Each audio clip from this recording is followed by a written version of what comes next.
Not good. Most of our systems are gone. Explorer's been hit. Explorer's Listen to my voice.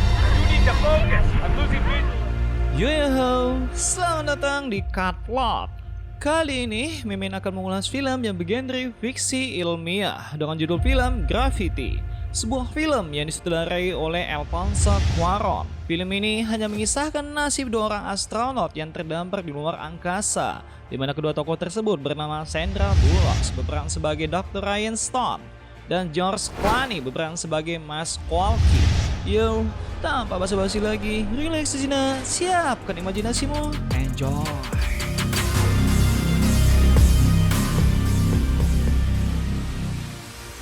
Pada ketinggian 600 km di atas planet Bumi, tingkat suhu yang berubah-ubah dari 125 hingga 100 derajat Celcius. Tak ada tekanan udara, tak ada oksigen. Hidup di angkasa jelas sesuatu yang sangat mustahil.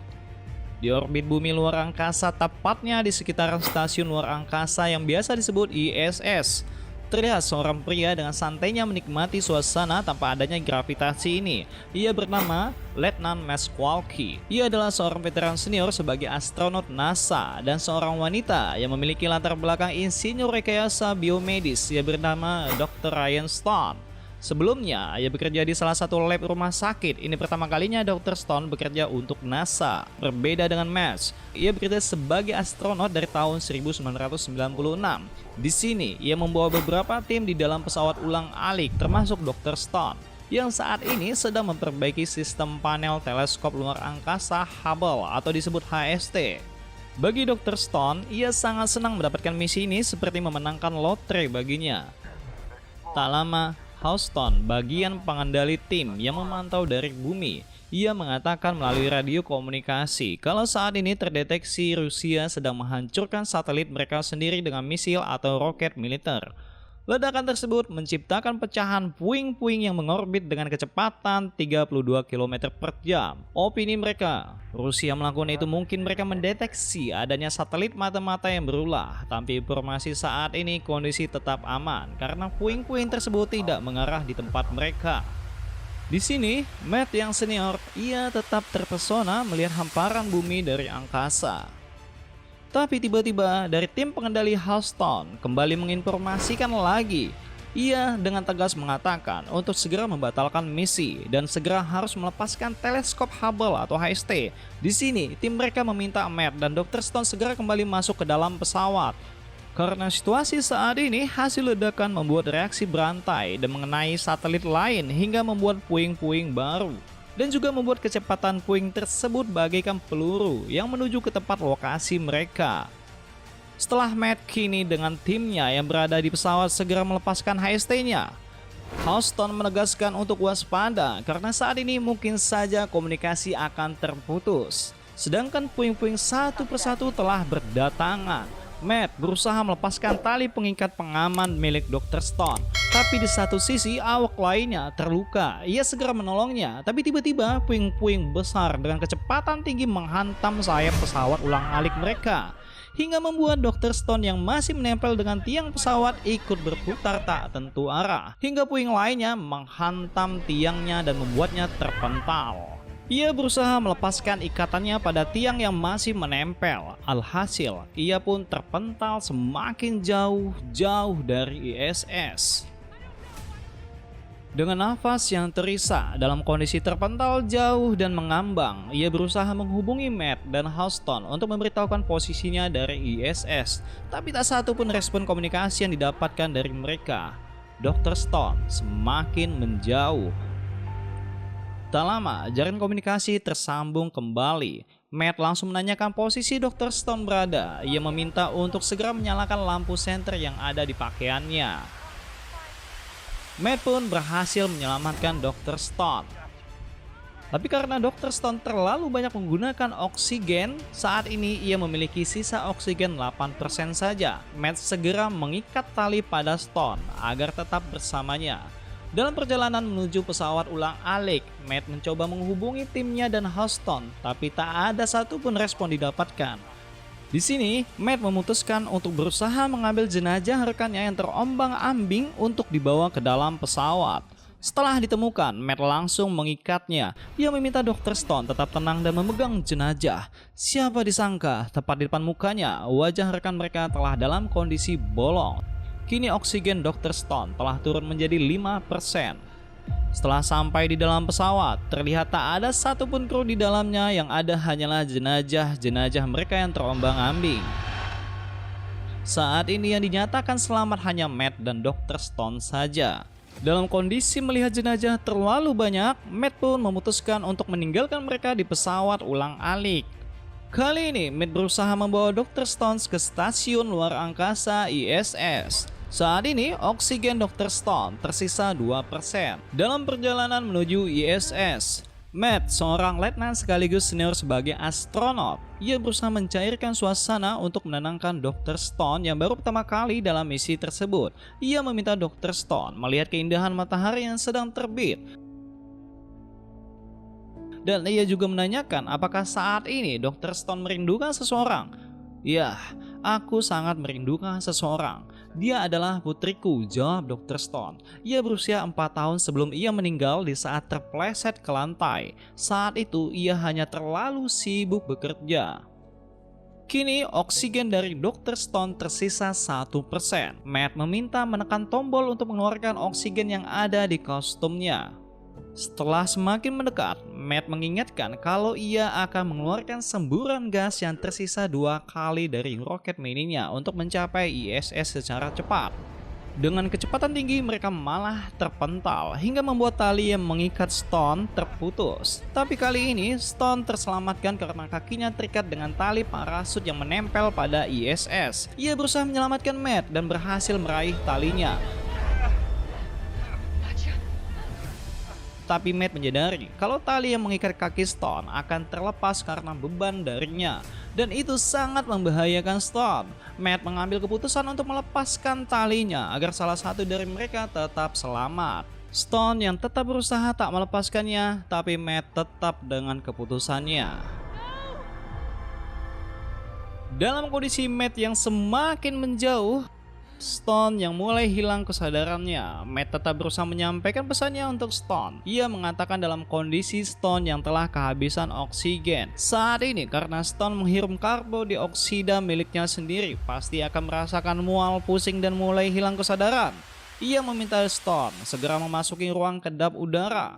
Tapi sebelum itu, ia meminta Stone melihat ke arah barat. Di sana ada ISS milik China. Ia menyuruh Stone untuk menggunakan Soyuz agar dapat mencapai tempat tersebut, karena di sana terdapat kapsul penyelamat milik China yang masih berfungsi. Matt tetap percaya kalau Stone bisa mengendalikan kapsul penyelamat menuju bumi tersebut. Ia yakin dengan demikian Stone akan memiliki sejarah segudang cerita pengalaman di luar angkasa. Matt semakin jauh, komunikasi mereka pun terputus.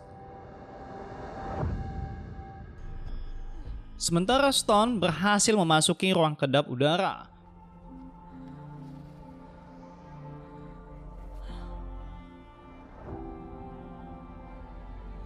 Kini Stone langsung mencari ruang komunikasi. Terlihat percikan api dari listrik, tapi ia tak menyadarinya. Begitu juga tetesan air melayang pelan berbagai arah.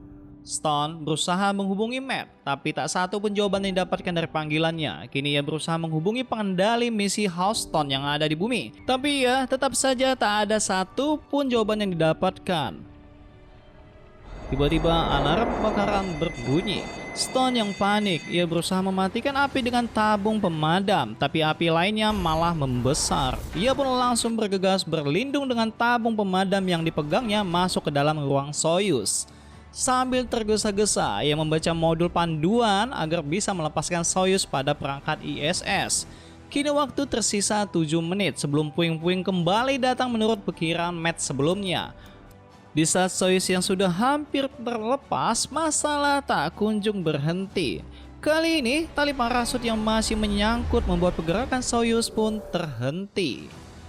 Di luar Soyuz, Stone berusaha melepaskan tali parasutnya. Ia mencoba tetap tenang.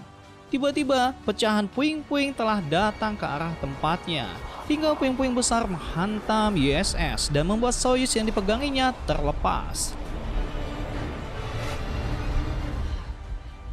Stone kini di dalam ruang pengendara. Berdasarkan modul yang ia baca, ia berusaha mengendarai Soyuz untuk mencapai ISS milik China. Tapi sayangnya Soyuz malah tidak berfungsi.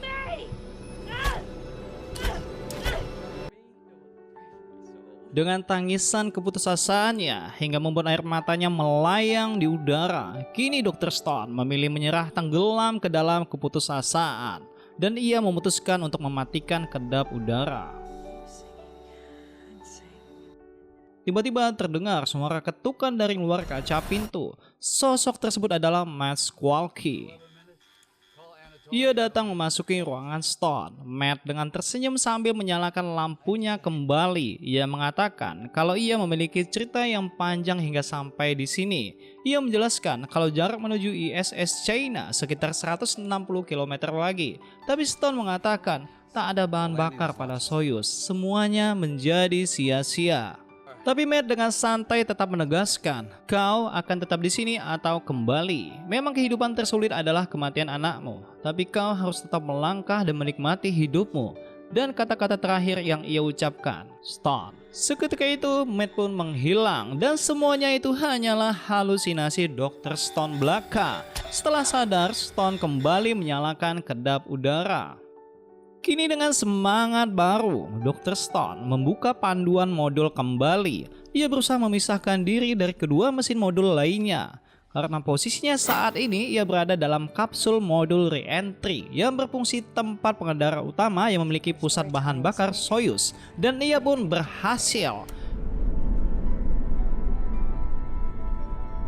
Kini ia dapat meluncurkan satu mesin yang ditumpanginya dengan satu sisa semburan gas yang ada. Perlahan-lahan ISS China sudah semakin mendekat.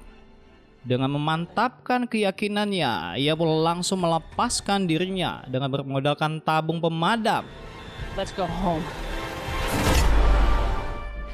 Stone sambil memanfaatkan gas yang ada di dalamnya untuk mengarahkan dirinya pada ISS. Setelah ia dapat meraih ISS milik China, saat ini terlihat puing-puing satelit sudah mengarah kembali ke tempatnya lagi. Kini di dalam tempat kedap udara yang saat ini sistemnya sudah mulai rusak karena terkena pecahan puing-puing. Dr. Stone langsung mencari ruangan Soyuz atau istilah milik China dengan Shenzhou. Kini di ruangan tempat Soyuz, lagi-lagi Dr. Stone berusaha untuk memisahkan 3 mesin kapsul modulnya karena ia hanya membutuhkan 1 kapsul modul re-entry yang masih memiliki fungsi normal. Hanya saja ada perbedaan keterangan tombol kali ini. Di sini tertulis dengan bahasa Mandarin. Stone mencoba mengingat untuk menyesuaikan pada mesin tombol Soyuz sebelumnya. Kali ini timer pun telah aktif tepat di layar monitor dengan waktu mundur dalam 1 hitungan menit. Kapsul penyelamat atau modul re-entry akan siap terpisahkan. Dengan tekanan kecepatan tinggi, Dr. Stone masih mencoba menghubungi tim pengendali Houston. Ia mengatakan saat ini ia menggunakan Shenzhou milik China. Saat ini ia memiliki firasat buruk. Pertama, ia akan mendarat dengan utuh ke bumi dan memiliki segudang kisah. Kedua, ia akan mati terbakar. Tapi apapun itu tak masalah baginya karena ia sudah siap dengan perjuangan maksimalnya. Dengan kecepatan tinggi setelah memasuki tarikan gaya gravitasi bumi untuk melewati tekanan beberapa gesekan lapisan atmosfer, benda apapun itu yang tidak memiliki lapisan pelindung maka akan terbakar. Begitu juga dengan modul re-entry yang sudah terbuat untuk memiliki lapisan pelindung mesin hingga panas akibat gesekan atmosfer dapat dilalui. Dengan demikian astronot pun dapat turun ke bumi. Setelah memasuki di zona langit bumi, modul re-entry bersiap untuk melepaskan parasutnya. Kini Dr. Stone perlahan mulai mendarat hingga jatuh tepat di atas perairan danau.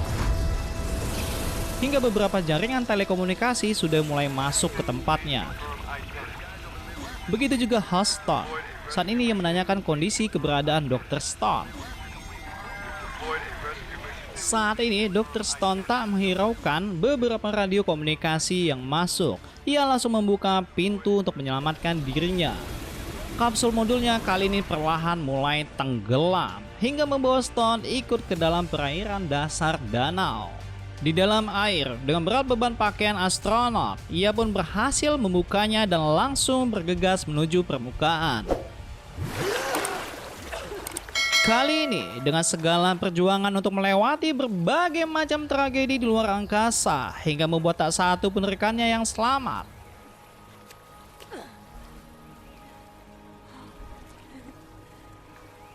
Sama apa yang dikatakan oleh Matt sebelumnya, ia percaya kalau Dr. Stone akan berhasil mendarat ke bumi dengan segudang kisahnya di luar angkasa. Film ini pun berakhir. Terima kasih telah menonton. Sampai ketemu lagi di story film berikutnya. Tetap stay tune. See you next time.